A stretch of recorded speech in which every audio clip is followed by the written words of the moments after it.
Dia akhirnya mendapatkan keinginannya untuk masuk ke perusahaan mantan suaminya. Tepat ketika dia akan bertemu, Ozan tiba-tiba mengatakan kepadanya bahwa dia memiliki sesuatu untuk diceritakan kepada semua orang. Sebenarnya, itu mantan istrinya. Pernikahannya sangat baik, tetapi otaknya ditendang oleh seekor keledai yang membawanya ke tujuan ini. Sekarang dia sangat menyesalinya. Itu semua salahnya. Sekarang dia ingin meminta maaf dengan itu di depan semua orang dengan harapan dia bisa memaafkannya. Kebahagiaan ini datang terlalu tiba-tiba. Namun detik berikutnya, Musa membangunkannya dari mimpinya. Ozan tiba-tiba ingin minum kopi. Dia menyuruh Ezra pergi ke kafetaria dan membelikan kopi untuk semua orang. Di sini, 8 orang bergiliran mengatakan apa yang ingin mereka minum. Ezra tidak punya waktu untuk mencatat, jadi dia sangat bingung. Nato menatapnya dengan sangat puas. Memerintahkannya untuk bergegas. Dia berpikir pasti bahwa Nato ingin mempermalukannya. Tapi itu tidak bisa dilakukan dengan cara yang sulit. Dengan pengalaman 10 tahun sebagai pramusaji, ingatan Ersa sangat bagus. Ingat selera dan preferensi setiap orang dengan melakukan tugas dengan sangat baik. Tepat ketika dia puas, Ozan mengatakan bahwa kopinya sudah tidak panas lagi dan memintanya untuk membelinya lagi. Sebelum Ersa sempat duduk, dia harus pergi. Butuh waktu lama untuk membeli kopi panas.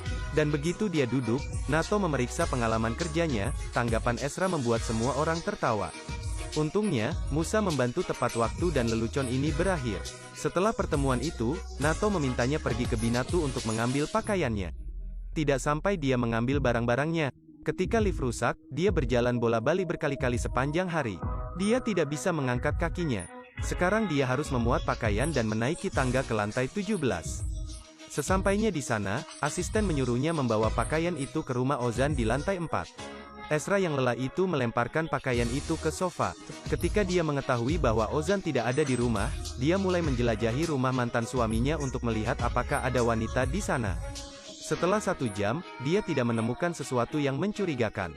Tiba-tiba dia menemukan bola kristal di rak. Ini adalah hadiah ulang tahunnya untuk Nato di masa lalu. Dia bilang dia akan menyimpannya sepanjang hidupnya dan dia benar-benar tidak berbohong. Nato tiba-tiba memasuki ruangan mengejutkan Ezra. Nato bertanya apa yang dia lakukan dengan menyelinap ke sini. Ezra mengatakan dia hanya datang untuk mengantarkan pakaian tetapi secara tidak sengaja memperlihatkan bola kristal tersebut. Dia mengambil kesempatan untuk bertanya kepada Nato mengapa dia menyimpannya. Nato mengatakan dia lupa membuangnya. Ezra menasihatinya bahwa dia mengagumi kebenaran karena ini adalah ingatan di antara mereka tentang masa lalu. Nato dengan marah memintanya untuk diam, memperingatkannya bahwa dia hanya magang dan bahwa dia tidak diizinkan memasuki rumahnya untuk menghancurkan hidupnya.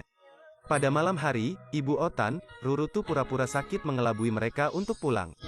Nato berlari pulang secara tak terduga, mendapati ibunya sangat sehat, jadi dia bahkan mengatur janji untuknya. Nato dengan marah mencela perilaku mitos ibunya. Ibunya memperingatkannya untuk tidak mengulangi kesalahan lamanya. Dia tahu siapa yang dia cintai. Dan sekarang dia bahkan bekerja dengan mantan istrinya di perusahaan yang sama. Nato segera memutuskan kata-katanya dan menyalahkannya karena menyebabkan masalah.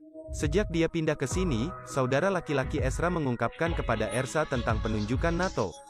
Dia segera menyelinap ke gerbang Nato untuk memeriksa situasinya.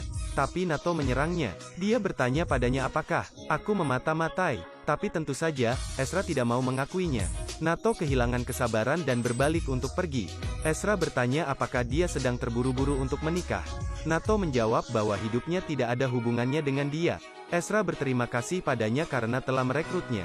Nato menjawab bahwa itu karena kekuatan mereka, bukan kekuatannya. Dia juga melarangnya memberitahu siapapun bahwa mereka dulunya adalah suami istri atau dia akan memecatnya. Setelah mendengar hal tersebut, Ezra langsung memarahi Nato. Aku benci keegoisannya. Nato bertanya apakah ini alasan dia meninggalkannya. Ini adalah alasan mengapa dia tidak memberinya kesempatan. Ezra berkata dengan marah bahwa dia tidak tahu apa yang dia lakukan padanya. Ketika Nato menjadi penasaran dengan apa yang terjadi di masa lalu, Elsa tetap diam menyembunyikan kebenciannya di dalam hatinya. Yang itu pergi dalam kebingungan, meninggalkan Ozan berdiri di sana, bingung. Melihat Ezra pulang ke rumah dengan wajah sedih, kakaknya bertanya apakah dia membutuhkannya untuk mengajarinya Nato. Ezra meminum segelas anggur dan kemudian menyuruh kakaknya untuk membuat rencana. Keesokan paginya, asisten datang untuk memberitahu Nato bahwa data perusahaan telah dicuri tadi malam. Nato terkejut mendengarnya dan bertanya mengapa data itu dicuri. Asisten mengatakan pencuri menggunakan kartu itu. Nato segera membawa bawahannya ke depan yang itu dan bertanya apakah dia ada di sini tadi malam. Dia mengakui, Ezra. Nato mengungkapkan kekecewaannya dan segera meminta bawahannya untuk membawa Esa ke kantor polisi. Bab ini berakhir di sini. Beri komentar di bawah jika Anda menyukai serial ini. Terima kasih.